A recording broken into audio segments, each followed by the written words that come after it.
Welcome to today's deep dive.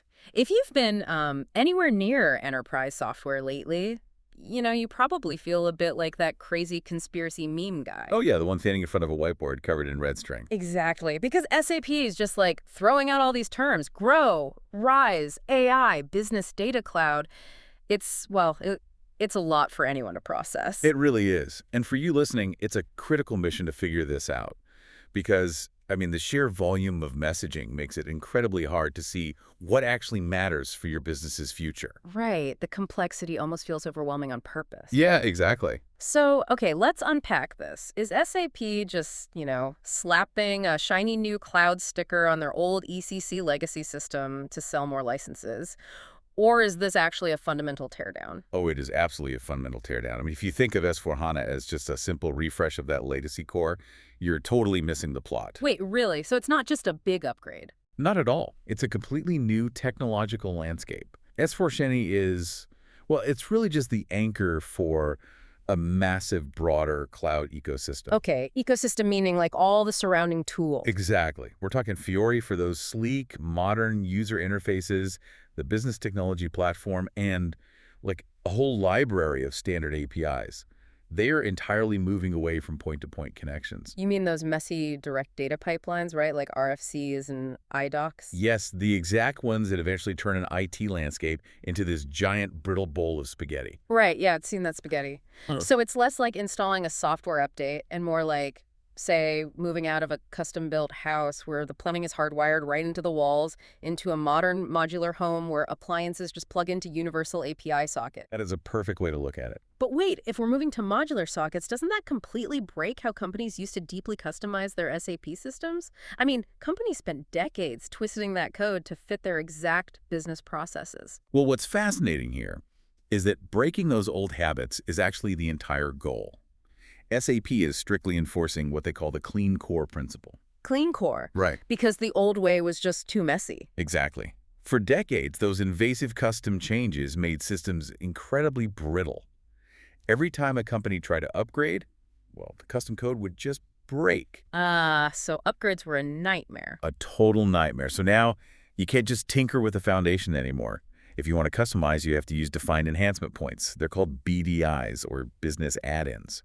Basically, safe, pre-approved plug-in slots. You got it. So that's essentially telling a master mechanic, hey, you can put whatever custom paint job or spoiler you want on this car, but you are absolutely not allowed to open the hood and mess with the engine block anymore. Yes, except in this case, the car manufacturer will actually void your warranty and refuse to give you future software updates if they get you under the hood. Wow, they are serious about this. They really are. And they are changing how that engine processes fuel, too. Data handling is fundamentally shifting. Shifting how? Like away from standard database? Well, away from diving directly into standard database tables with traditional SQL, yeah. They are shifting toward core data services, or CDS views. Okay, and what does that actually do for the system? It creates this stable virtual layer. That way, the underlying data structures can change without breaking the apps built on top. And SAP is fully committed to this. Just look at their standard Fiori Elements apps. They've been growing a lot, haven't they? Huge growth. They nearly doubled from 740 back in 2019 to over 1,460 by 2023. That is a massive jump. But, looking at this strategically, this strict hands-off-the-core rule, it really feels like it's just laying the groundwork for a much more aggressive goal, like forcing everyone into a cloud-first reality. You hit the nail on the head. The clean core is the absolute prerequisite for the cloud ultimatum.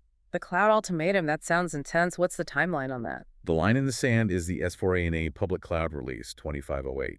Starting with that release, SAP physically separates the code lines for public cloud versus on-premise deployments. Oh, wow. So they are actually splitting the code. Exactly. And to streamline everything, S/4HANA completely drops support for multiple database vendors.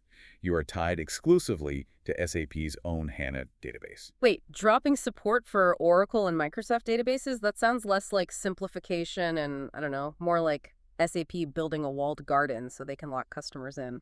It does look like a walled garden, but there is a massive technical reason behind it. HANA is an in-memory database. Meaning it processes data in RAM instead of a hard drive, right? Exactly, which makes it blindingly fast. In the past, SAP developers actually had to dumb down their code so it would still run on those older, slower third-party databases. Ah, so by making HANA exclusive, they can finally just write code that fully utilizes that lightning-fast architecture. Spot on. It eliminates all that legacy drag. Got it.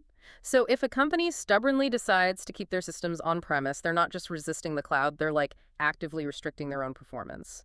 What about new tech, though? Well, the newest innovations, especially AI features like FAP Joule, those arrive in the public cloud first. So if you stay on-premise, you're basically stuck in the slow lane for new tech. Yeah, on-premise users are going to be left waiting or just begging for backports. The strategy is super clear. You either adopt the cloud-first model or you restrict your access to innovation. Which means delaying the move from those legacy systems isn't just comfortable anymore. It practically guarantees higher costs and a slower business. The future is clearly cloud first. Completely agree. You really can't outrun this shift. But it does leave us with one massive question to mull over. If SAP's Clean Core forces every single company to use the exact same standardized backend without ever touching that engine block, well, how will your business build a unique competitive advantage when you're driving the exact same car as your biggest rivals?